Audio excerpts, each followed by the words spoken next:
How would you like a 15% discount to my daily email, the stack of stuff, the show notes, discounts to the conference, all of that? All you need to do is text the word show to 33777. You'll get the annual subscription with a 15% discount to my daily email. You'll get the stack of stuff, the links to the show notes, discounts to the conference, and so much more. All you have to do is text the word show, SHOW, to 33777. Text show to 33777.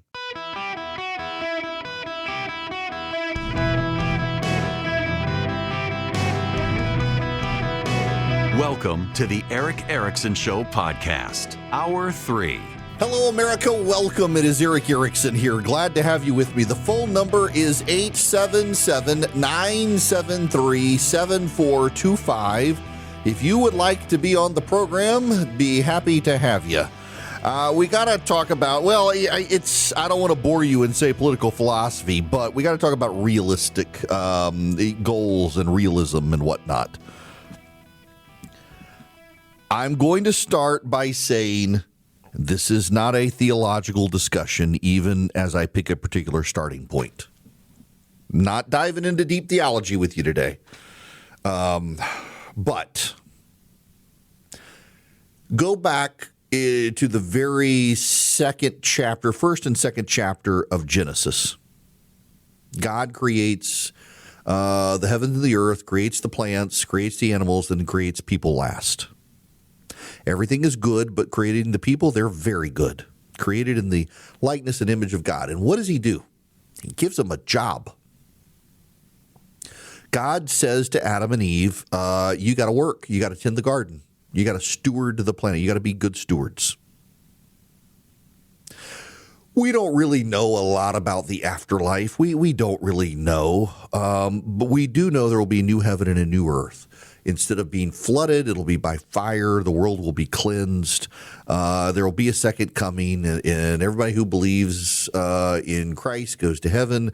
Then there's he comes to dwell among us, and there's a physical planet, an earth that is not in danger of being hit by asteroids or burned up by a sun, or I think it's God's own light will shine. We won't even need the sun.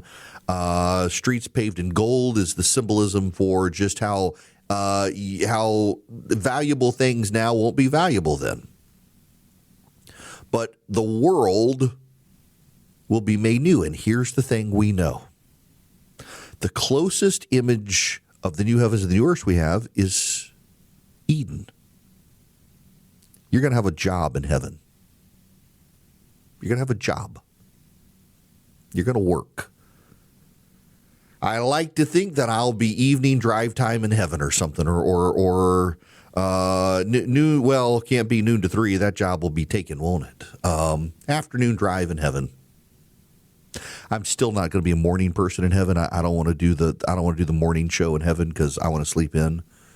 But there's going to be a job. We're all going to have a job. I don't know what my job's going to be. I don't know what your job's going to be, but there's going to be a job. Why? God gives you jobs. There's something edifying to your soul about a job. If Adam and Eve had a job, there's something about work that is good for your soul. And we see it time and time again. People who do meaningful work, and it doesn't matter what the work is, if it's meaningful, people benefit from it. In fact, there's a growing body of research and reports that shows that people who are engaged in jobs, homeless people who are rehabilitated into jobs and the like, actually have better long-term health, performance, and recovery than people who just live off the public dole. In a lot of communities in this country where the people are living off the public dole, that's where you have the broken homes, that's where you have the high crime, that's where you have the failing education, and it's all interrelated.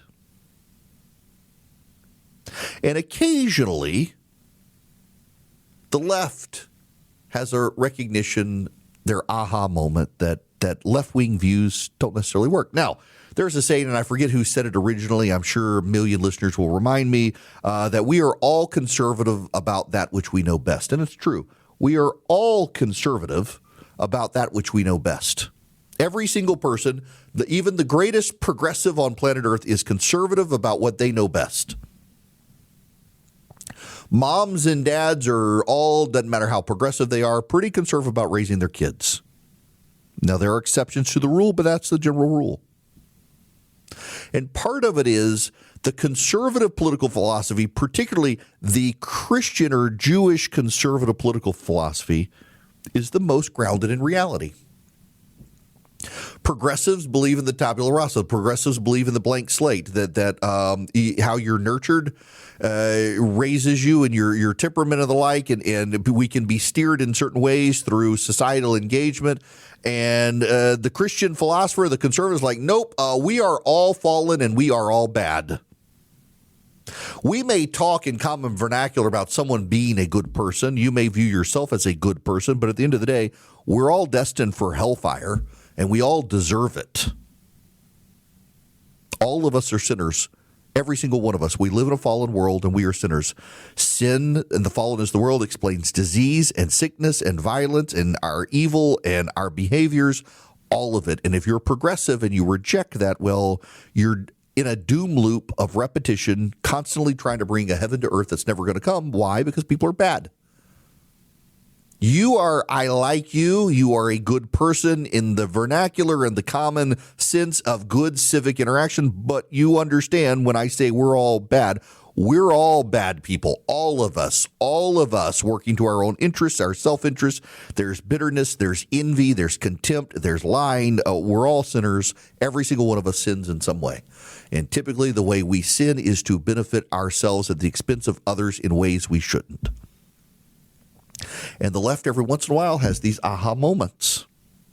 I say all this because there's this new publication out called The Argument. The Argument is a new publication on the left because they finally realized they don't have a lot of intellectualism left on the left, and they're trying to rebuild it. I saw someone yesterday describe The Argument as the magazine for people who write the magazine The Atlantic. Good liberals with liberal ideas. Kelsey Piper has a piece in The Atlantic. Giving people money helped less than I thought it would. Ending the war on poverty will take more than cash transfers. Kelsey Piper believes in effective altruism. She writes at the left-wing site Fox, and this is what she writes. Just give people money. It's the simple brute force solution to so many problems. In low-income countries, charities are sometimes measured against whether their interventions are better than simply giving people cash. Even in high-income countries like the U.S. with disaster strikes, often the best thing you can do is get money into the hands of affected people immediately. They know whether they should use it to buy gas, rent, an Airbnb, or fly to their cousin's home one state over. So it wasn't that crazy to assume that the same should be true for addressing chronic poverty in high-income countries. If you give a new mom a few $100s a month or a homeless man $1,000 a month, that's got to show up in the data, right? Alas. A few years back, we got really serious about studying cash transfers, and rigorous research began in cities all across America. Some programs targeted the homeless, some new mothers, and some families living beneath the poverty line. The goal was to figure out whether sizable monthly payments would help people lead better lives, get better educations and jobs, care more for their children, and achieve better health outcomes. Many of the studies are still ongoing, but at this point, the results aren't uncertain. They're pretty consistent and, in her words, very weird. Multiple large, high-quality, randomized studies are finding that guaranteed income transfers do not appear to produce sustained improvements in mental health, stress levels, physical health, child development outcomes, or employment. Treated participants do work a little less, but shockingly, that doesn't correspond with either lower stress levels or higher overall reported life satisfaction. Homeless people, new mothers, and low-income Americans all over the country received thousands of dollars, and it's practically invisible in the data. On so many important metrics, these people are statistically indistinguishable from those who did not receive this aid. I cannot stress how shocking I find this, and I want to be clear that this is not, we got some weak counter evidence. This is careful, well-conducted studies. They are large enough to rule out even small positive effects, and they are all very similar. This is an amount of evidence that is almost, in any other context, we'd consider definitive, and yet you'd be hard-pressed to hear about it in the media. Overall, the larger and more credible studies in this space have tended to find worse effects, and yet the press seems to prefer to cover the small pilots that show positive impact.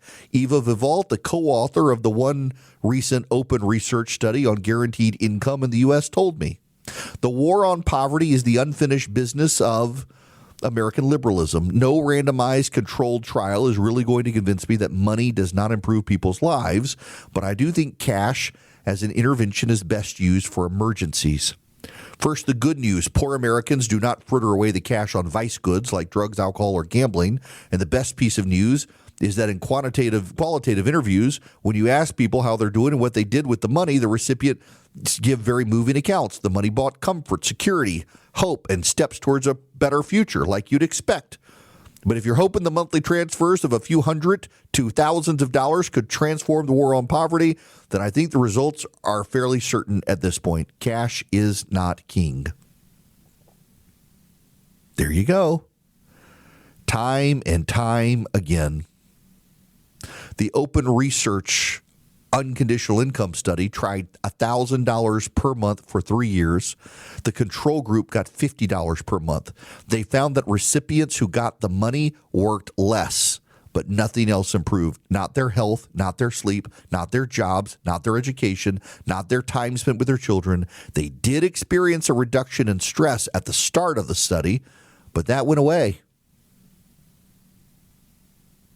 Friends, I could tell you this. I didn't need a study to tell you this. I know human nature because I'm a Christian. I don't mean that in an arrogant way. I've read the Bible. I understand we're in a fallen world of fallen people. And when you're just giving people money, you're disincentivizing work. You may mean to help them, but you're not really helping them. You know a better way to help them? Provide incentives for a stable family. And you know one of the best ways for a stable family? It's something the left can't do. Get people into a church community. A church community, people in church communities across the socioeconomic spectrum, from the poor to the rich, have better health outcomes. The people who are regularly engaged in a church live longer, have better health, have less stress, have more stable families, have better education outcomes for their children, and do better at their jobs. And it doesn't matter whether they're poor or rich. A regular, consistent church community does more for people than giving them $1,000 a month.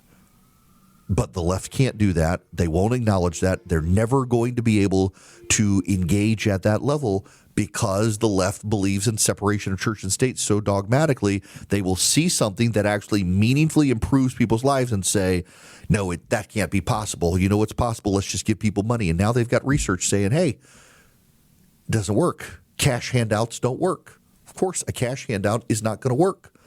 A cash handout is not going to work because we're all sinners.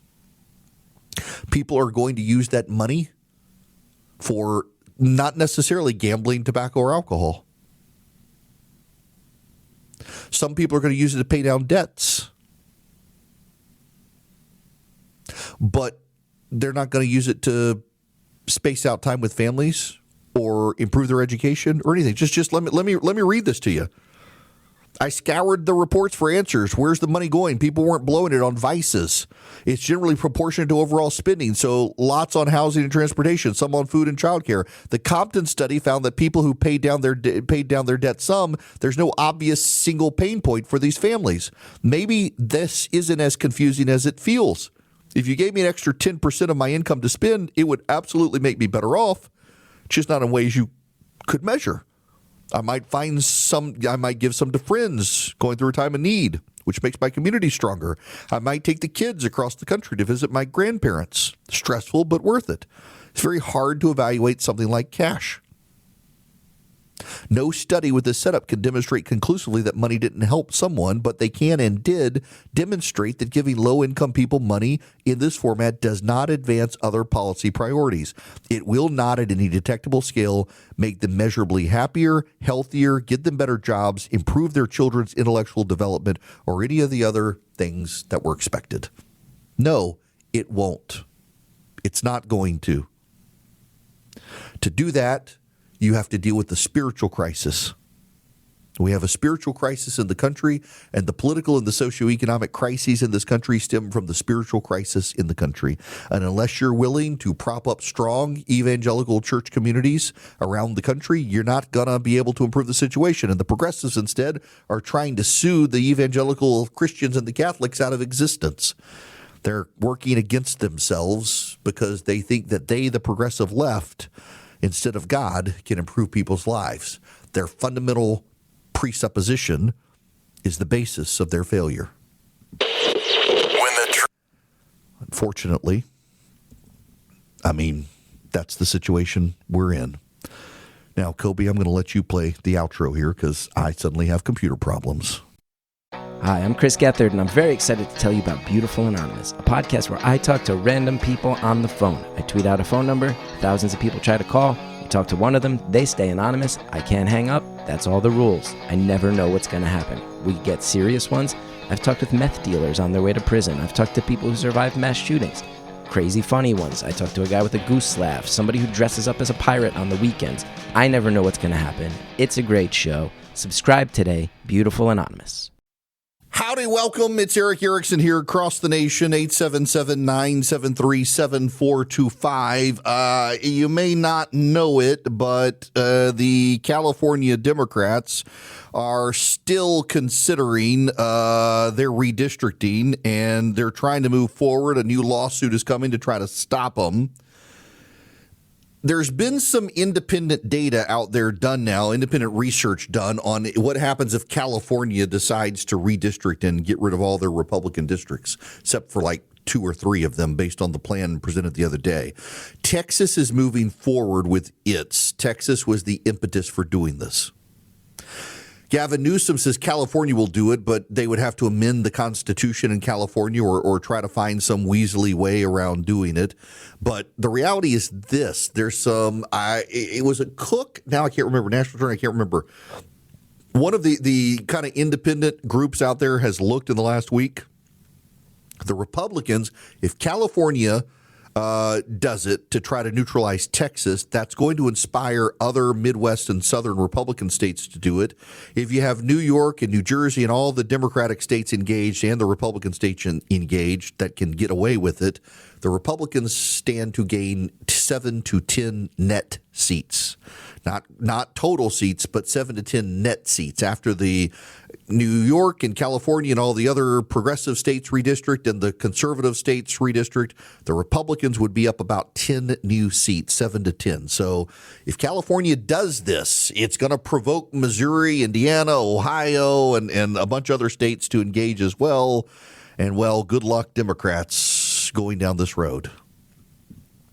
Now, parents and grandparents, I need to tell you about this new deal from Old Glory Bank. They've been trying to think at Old Glory Bank, how do you get kids smart about finances these days? Because a lot of kids, they just don't know the real cost of student borrowing. They don't know about investing. They don't know if you invest $833 a month over 7 years at 8% interest, you're going to make $100,000, and then it's going to take you 7 more. It's going to take you less than that to get the next $100,000. It's going to take you or 7 more years, you'll get to $1 million. They don't know how to build wealth. Old Glory Bank wants to help them. If you go to oldglorybank.com/smart, oldglorybank.com/smart, they're putting together a collection of resources from Old Glory Bank to help kids and teens learn finances. You can do it as a homeschool program. You can do it around your dining room table. Have these conversations. oldglorybank.com/smart. It's a free resource for you. oldglorybank.com/smart.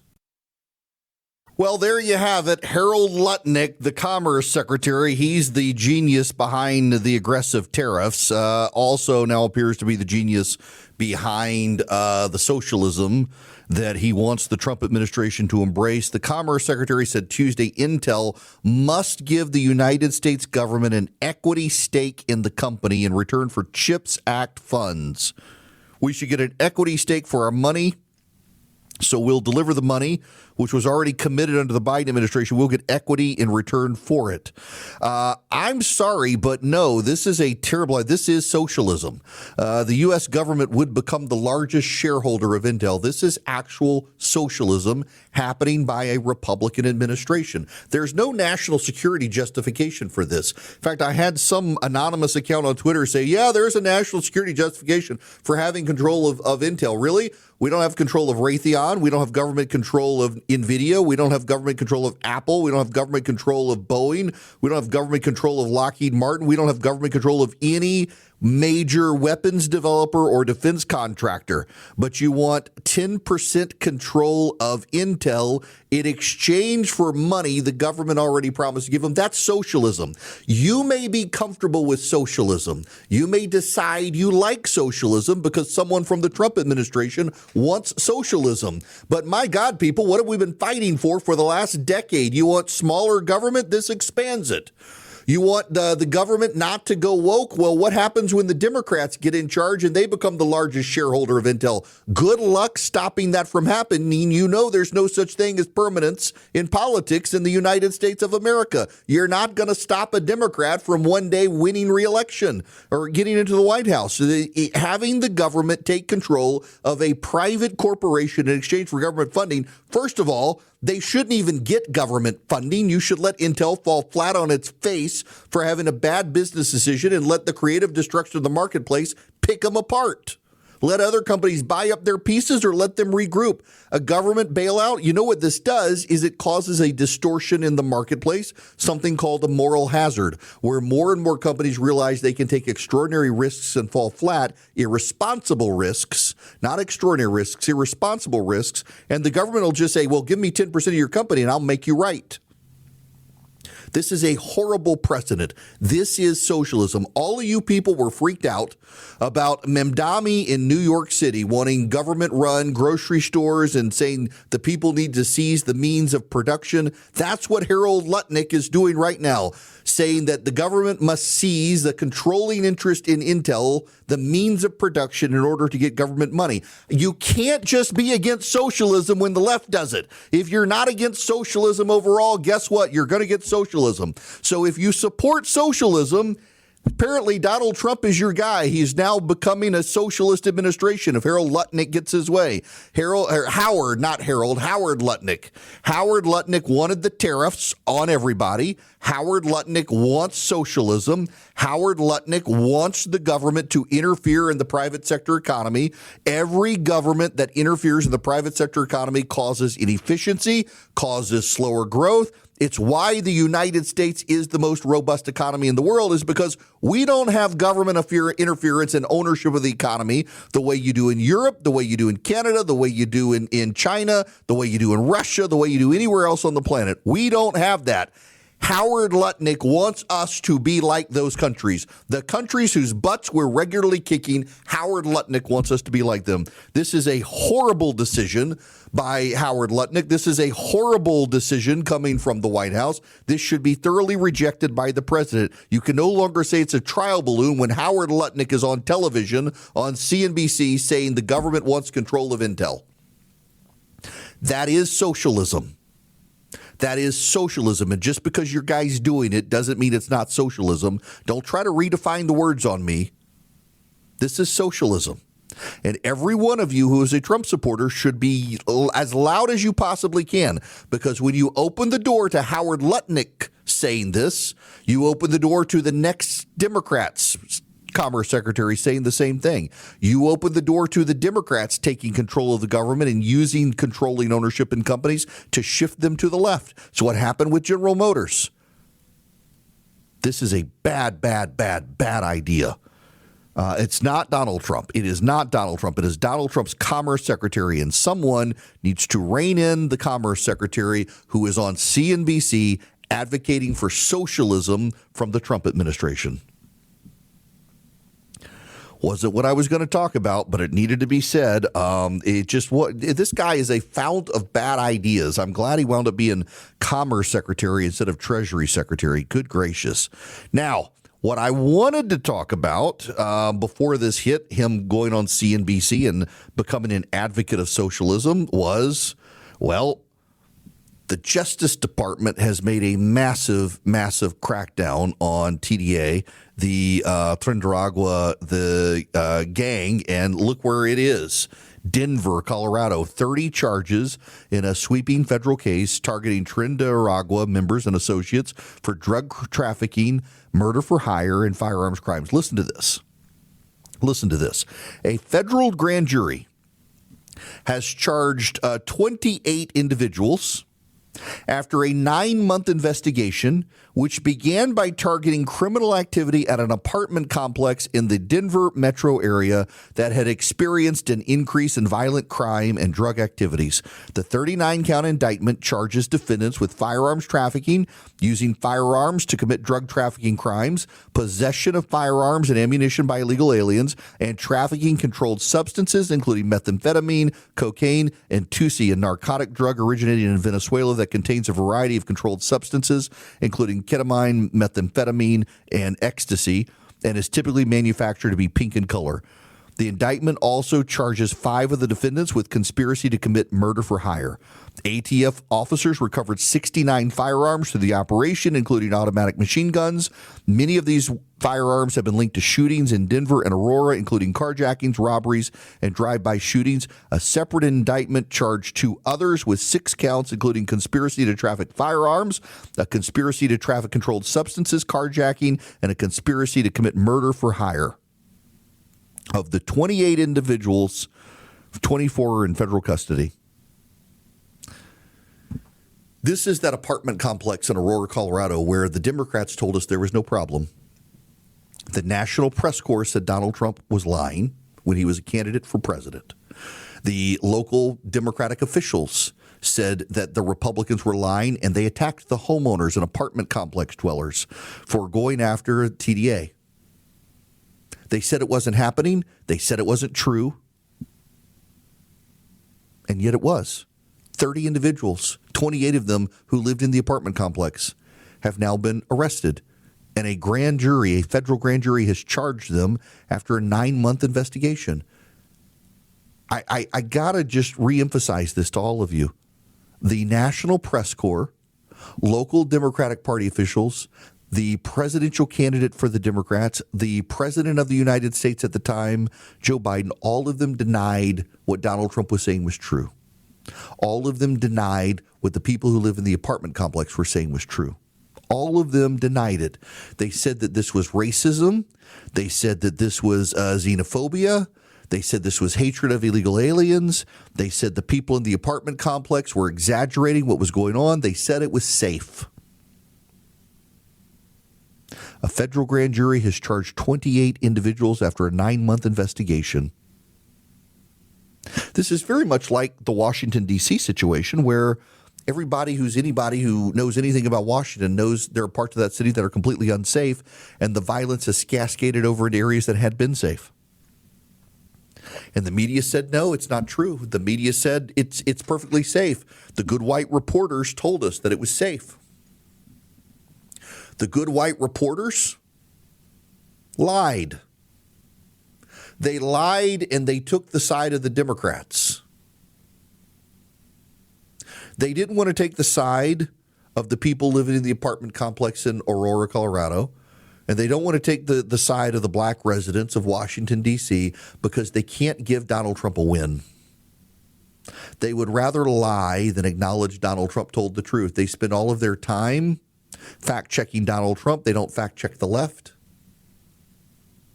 I remember the stories and the denials by Democratic politicians and by reporters and pundits who were denying the Aurora, Colorado situation.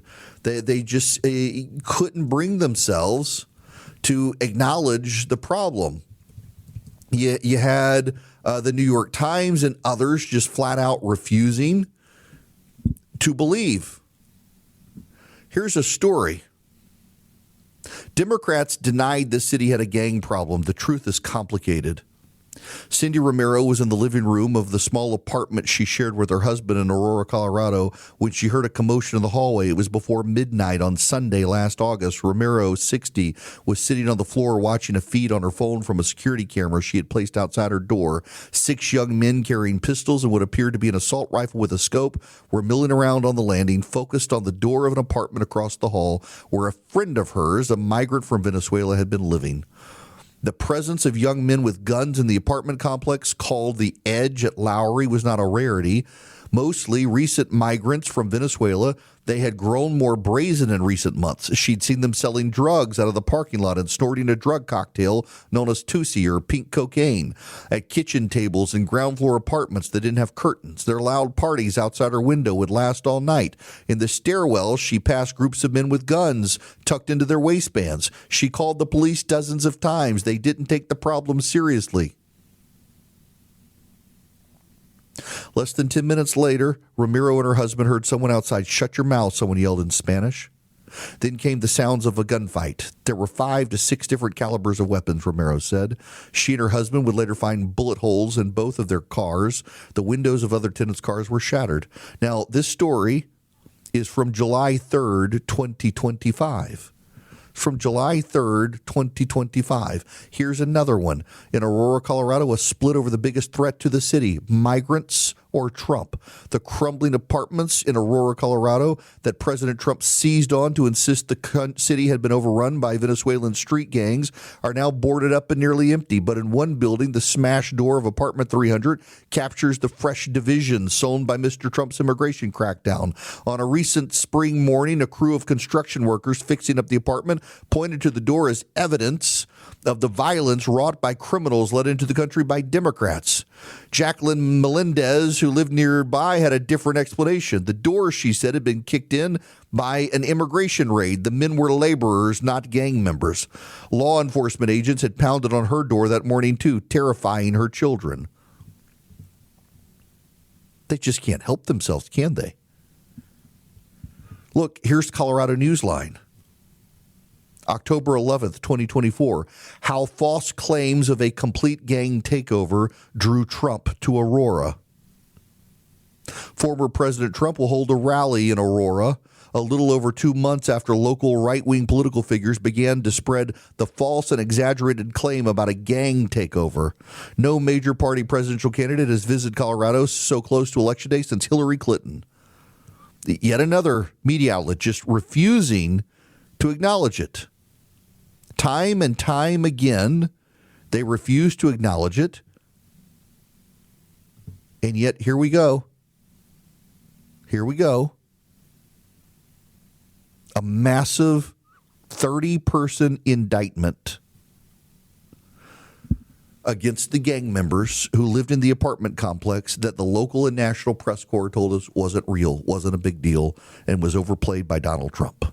Just fascinating how they would rather attack Donald Trump than tell the truth, and they put the lives of Americans at risk by refusing to tell the truth. Now, let me tell you about Americans for Prosperity, which puts Americans first. They're interested in advancing common sense conservative reforms, and they're interested in getting you involved in a 250,000-step challenge to celebrate our birthday next year. You can find out more at afpvolunteer.com. You go to afpvolunteer.com and you sign up with Americans for Prosperity. They advocate for common sense conservative reforms from the local level to the federal level. They would love to have you involved. It is afpvolunteer.com is the website. And you go, you get involved, you engage yourselves in the fight for freedom across the country. They can keep you informed, but they can also give you essentially boots on the ground to be part of an army of activists to advance common sense conservative reforms in your community, in your state, at the federal level.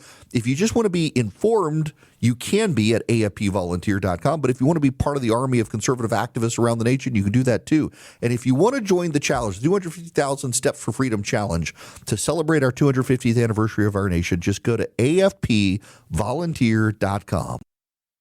Hello there. Welcome. It is Eric Erickson. So the left is doing it again. You know, Beyond Meat is filing for bankruptcy. I wonder if Impossible Meat is soon to follow. And you know that they had these fast food deals and whatnot. It's I don't know. But now Bill Gates is funding a group of women in Illinois who are attempting to make some sort of butter. I've talked about this before. Essentially, it's whipped up carbon. Yeah, that's right. It's lab-made synthetic carbon-processed product that tastes like butter and has a fat feel to it for your mouth.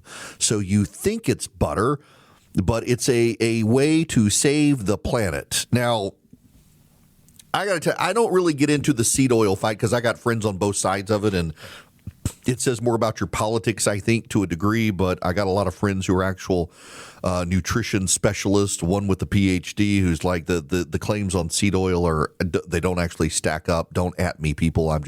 He's more of an expert than the people who seem to have the issue. But nonetheless, I don't really care where you stand on that one. But I just got to think that it's like margarine. I don't use margarine except in one particular recipe because of the end result of the product is directly affected between butter or margarine. Most recipes aren't, but we've already got margarine, except margarine is from vegetable oils. And this, they say, well, the farming is bad and it's not good for the environment. And so we need to capture carbon. So we're going to capture carbon and through an industrial process, convert the carbon into some sort of quasi-fat soluble mixture that tastes like butter. Again, for years, they've been telling us the least processed foods are the best.